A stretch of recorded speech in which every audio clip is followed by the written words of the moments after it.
I was a victim of stalking and assault by a high schooler. I'm only telling this story now that I'm 18.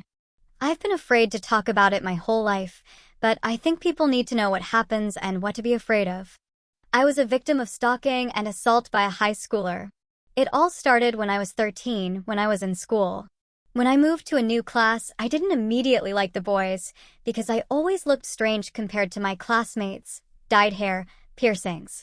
So I couldn't make friends in my class and I didn't really talk to anyone at school, so when a boy from the senior class wrote to me, I was ecstatic.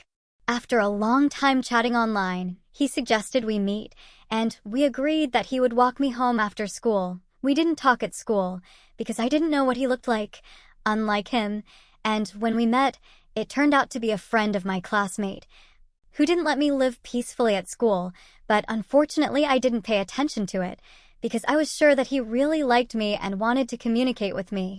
After we walked far enough away from the school, my classmates came up to us, they made nasty jokes and went with us.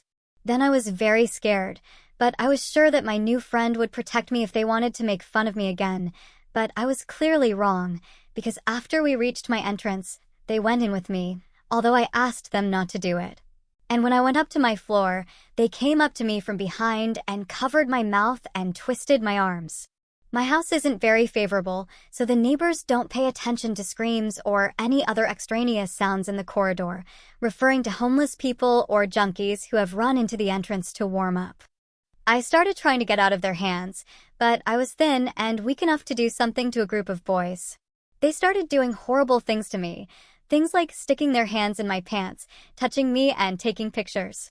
At that moment, I could only frantically look for my internet friend, who was looking at me, leaning against the stairs, and was clearly enjoying what he saw.